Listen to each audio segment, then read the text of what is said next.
First of all, it's always good to be 2-0. We're excited about where we're at right now. We have a lot of stuff to go back and work on. Obviously, there's been some guys with some owies. David is probably in a situation where he will not be out there for a while. We're hoping to get him back soon, but it's going to be a little bit extended on that one. Most of the other guys we're going to have to turn around, and we're going to have to look and see how it goes between this 24-hour period before we get him in the training room, or really this 12-hour period before we get him back in the training room. I thought it was an extremely good effort. Played a lot of guys again. 4 penalties in the first half, 9 overall. But once the second half, we were playing a lot of people. And one of the penalties was on one of our young men that was offsides because he was playing in a game and his mom was seeing him. His mom and his grandmother was seeing him for the very first time, who flew in from Japan. And I think he just wanted to get offside so he could be in the box score. But, you know, we'll take care of that on Monday, and we're excited about where we're at, and we're looking forward to where we're going to, which is Ross-Ade Stadium on the road next weekend. Questions? Questions for Coach? We're going to start right in front of Emily, and then we'll go to Dan next. Just want to clarify to start, does Aronde Gadsden fall in that second group of you're hoping that you can turn him around and get him back in things for next week? Absolutely. Is the foot he ankled, or the foot/ankle he injured, the same one that we saw him roll a little bit that last week of camp? No. No. Okay. Coach, just what you can say about the play by Jason Simmons. I know that you made a note there at halftime, just what he's meant to this defense over the years, and to go into that specific play and how he ended the half. You know, Jace is one of our top cover safeties, and he plays that way. And I tell him he needs to play that way, but he does. But nice vision. Definitely was an overthrow. He was playing zone at the time. And a lot of times guys will, I call it FO, or freak out a little bit and attack that thing. But he read it right. He just sat there and caught that thing like somebody was throwing in the ball out in the park. And then he started believing. He started having faith. We have returns on those things. He went back and started doing exactly what they were coached to do in practice. Slowed down, speeded up, slowed down, speeded up, picked up a lot of blocks from the family, the La Familia, the Ohana. And, I mean, he got it in, which is a big, big deal. To get an interception, but to run it back to the house and to have it happen back-to-back weeks, you know, that's good stuff. I'll just leave it like that because I'm not a cuss guy. So that being said, we were excited to see him getting in the end zone. And once again, that was a fabulous job by Rocky Long and all the defensive players in holding that team to 7 points. I'm going to Mark in front and then Mario back for next. Hey, Coach, after Buckley's 75-yard run on their second play from scrimmage, I think you held them to 12 yards after that play. Can you talk about how the defense picked up the effort after that, run to start the game? Well, I used to tell the team about stories about, running the opening kickoff back for a touchdown. You're on teams, it's the opening kickoff, you receive, you kick it, and you run it all the way back for a touchdown. I wonder what the analytics are for a team that does that, how many times they lose. Because it seems like if you run the opening kickoff back for a touchdown, your team thinks it's going to be an easy game. The other team gets mad that it happens, and then when the score is over, the other team wins. Where am I going with this? I'm going right here. We just had a back go 75 yards on us. We haven't had any back do that. And not only did he go 75 yards, but we didn't run him down. The atmosphere kind of flattened out a little bit in our house. And I'm sitting here going, well, there's either two things that's going to happen. Either this is going to happen a lot, or we're never going to see this happen again in this game. And it was good that it was the latter. Mario? I understand that LeQuinn had three touchdowns in the first half for LeQuinn. But how were they able to take him away, and how do you feel you guys adjusted to that, especially in that first quarter? I don't really think it was an adjustment. They were really overloading the run box. They didn't want us to run the football. And what I did not want is I did not want us to pedal our bike uphill. We're a two-dimensional team. We think we're balanced. We believe we're balanced. If you want to play our run game that hard, then we should have wide receivers running open. Now, I would like for the receivers running open to catch everything, but they caught most things. And because of that, the score is what it was. Go to Henry and then Brent. Which one's Henry? Henry right here. Okay, Henry. Coach, what do you see from just the wide receivers like Damian and Donovan, especially after Aronde went down? You know, I don't think that their play had anything to do with OG going down, you know. Those guys have a JOB to do, and they need to be consistent and not occasional. And when Damien's wearing a C, that represents something. I expect my Cs, there's 6 of them, to play outstanding.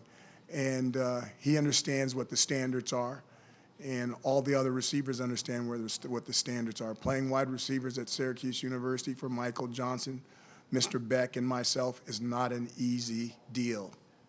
Okay, there's 6 eyes on them all the time, and our standards are extremely high. So they understand, and they need to meet our standards. Why do you want to keep them out in the second half as well?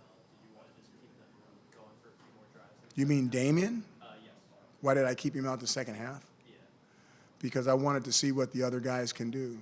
Again, I've never. Like keeping them like on the field, like at the start of the second half. Oh, well, I still wanted to see what the other guys want to do. We want to be able to get first downs and move the ball, but, you know, when Carlos comes in, he should have some good receivers in there as well. We shouldn't just start putting everybody in. We want to see what Carlos can do as well.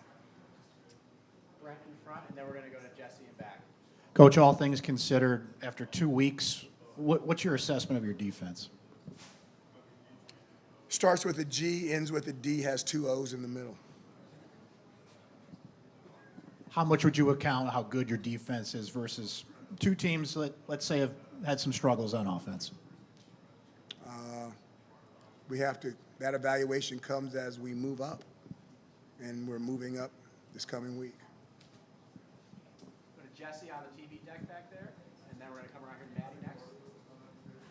Dino, just to follow that up, looking at the offensive side of the ball, I mean, you guys have just been incredibly efficient the first 2 weeks. Just how impressed have you been with the offense, particularly Garrett Schrader as well, being able to extend plays and do his thing? Schrader's balling out. By the way, he's extending plays and making some bad things look good. There's no doubt that he's playing at a high level. I don't know what the numbers or those ranking points are that Emily puts out on all the players. I don't know what all that stuff means.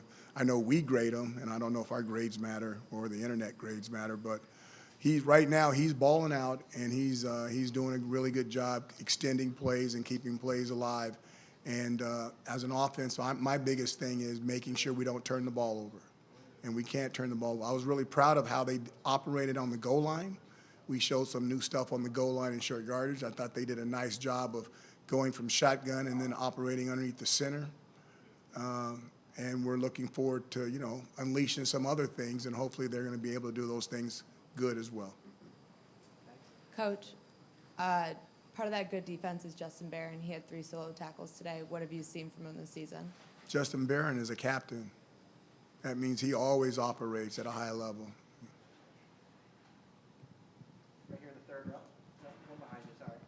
Yep, thanks. Can you speak to specifically the defensive line? It seemed like they kind of tightened up after giving up that long that long touchdown. Can you speak to how they kind of really tightened up and maybe took that personally? I thought that the defensive line did play extremely well, and I thought that the way they toughened up and cut off some of those holes, cut off some of those angles was really, really good. But understand this, that defensive line and those linebackers, they work together. They are a unit. Now, there's no doubt. I mean, I like Fantasy Island as much as anybody. I thought it was a great, great series. But those DBs, they're on islands. Those safeties, they're on islands. But those other guys, they're working together to keep that run game locked in. And I thought that the D-line and the linebackers did an exceptional job. They were doing some very unique blocking schemes that almost seemed like they were putting 2 guys on Marlowe Wax and early. But if you're going to do that, you're going to leave a defensive lineman open to make a play. And I haven't looked at the tackle for losses, but I would imagine there were a couple of tackle for losses with those defensive linemen in the backfield. Am I okay? There were some? Okay, good. Last 2 for Coach. We're going to start with Chris and then end right here with Michael in the second row. Dino, I'm sorry if I'm repeating one. But what's your level of concern with the O-line depth at this point, and how did you think they played overall today? You know, I think that obviously anytime you have the offensive line, everybody can't play offensive line. You can trade linebackers. Linebackers can drop down and play defense. Defensive linemen can pop up and play some zone for you. But O-linemen, there's just not a lot of big guys walking around that are 300 pounds that are trained like offensive linemen. So anytime you lose an offensive lineman, that's difficult, and you're hoping you don't lose anymore. How did you think they did as a whole? How many yards did we throw for? How many points did we score? How many did the defense score? 7? Just 7? G at the front, D at the back with 2 O's in the middle. And last question for Coach Michael. Dino, just building off of that, Schrader had a good game, but he was still on the run a lot. Does that concern you at all, that maybe he wasn't able to stand in the pocket that long? Sometimes Schrader, he goes on the run just so you guys can talk about it. I mean, some of those pockets were just fine. I'm like, Garrett, where are you going? But when Garrett wants to go, he goes, and he normally, wherever his destination is, he normally gets there, and he's normally standing up afterwards. So we'll put up with a little bit of that, but some of that stuff was just Garrett being Garrett. All righty? Thanks, Coach. Thank you.